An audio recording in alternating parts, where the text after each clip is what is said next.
Hello, I just wanted to respond to your email. Thank you so much for sending it. I never take it as anything other than just needing clarification on these points that you've outlined, and I thought it was really well organized. So thank you so much for typing all that out and sending it. I think it's a little bit easier to kind of show you rather than just type it out in words and explanation. So I hope this works for you. If not, I'll type it out for sure. So, some of your first questions are um, about activity 4 and 5. So, I just wanted to go through that a little bit. The last week, which is the next 5 days coming up, are going to be really fast. And so, we're trying to accomplish a lot all in one go. So, what we're trying to do is we're trying to get through a series of paragraphs, and you're not wrong in terms of the activities that you're doing in Unit 4 would definitely help you in Unit 5. The thing is, if students want to work ahead and start working on it now, they're more than welcome to do that. So they can click right in there into the culminating task and they can actually start now. So it doesn't matter if they jump ahead and start completing it now, so that they can sort of manage the two of them.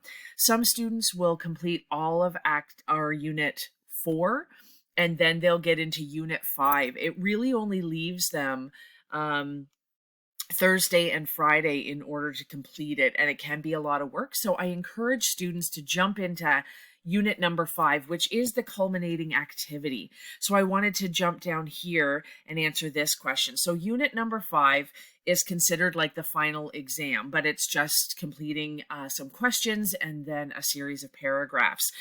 I accidentally typed in 20%, but when I was looking through, it may have just been a typo on my end, but this is the weight of each assignment. And when I go down here to the final assignment, the culminating assignment, the weight of it is 30%. So it is a significant and important assignment to complete. And so that's why I was encouraging students to jump ahead just in case they wanted to get a start on it. And they can use the information from Unit 4 to help them along the way. A lot of these students have written a 5-paragraph essay before, so we just want to make sure that all students are completing the work and that they've given themselves enough time. So, should he start activity 4 before activity 5? Totally up to him. He can jump into activity 5, unit number 5, if he feels comfortable with that, or work his way through unit number 4. The next part was that unit number 4 doesn't seem to be open yet. When I look at it, I'm going to open this here. When I look at it, it's open on my end, so I'm just going to see it as a student and just make sure. I checked it this morning, but you never know. Sometimes things can change. So when I look through in unit number 4, there's all the activities right there. So they are open.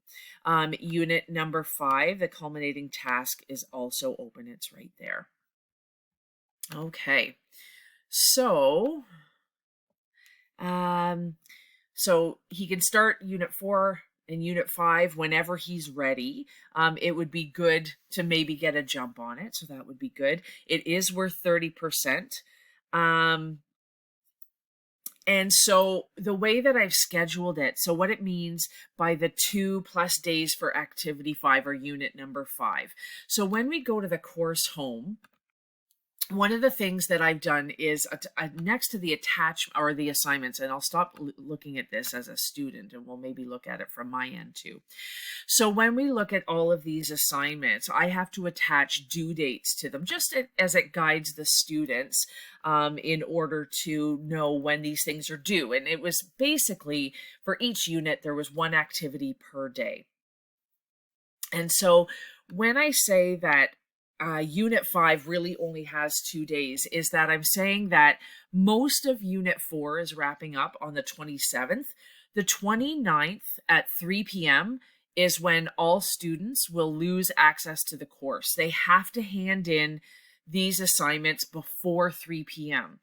So if you were to finish completing these, you really only have, like if you were just to go through unit number 4, you'll see the due date is on July 28th.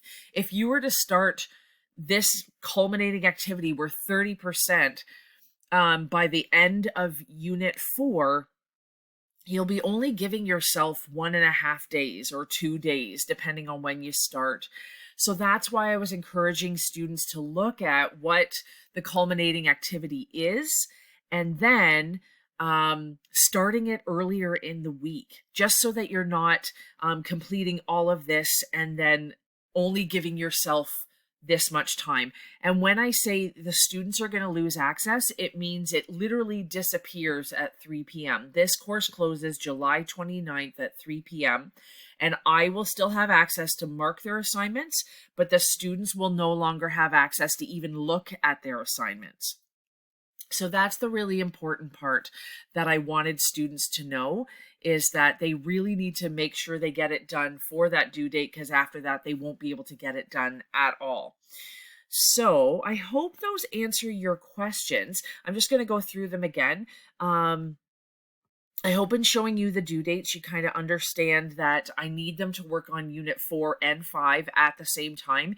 Unit 4 helps them build the skills for Unit 5, the culminating activity, but they can jump in and out of that at any time. So it is worth 30%, and I want to make sure that they're completing it and giving themselves enough time to complete that final culminating activity. I hope that answers all of your questions. This upcoming week is going to be a little bit crazy, and it is, as you can see here, we have a number of activities. They're not, oh, they are having trouble with that Dropbox. Okay, just realizing that students weren't able to hand that in, so they were having a bit of trouble. So I'll have to put out a notification about that. So if he's working on Unit 4 Activity 1 and he can't find the Dropbox, tell him to just email it to me and we'll go from there. Okay, so I hope those answer your questions. If you have more, or you weren't able to help Daniel through this process, please feel free to email me anytime.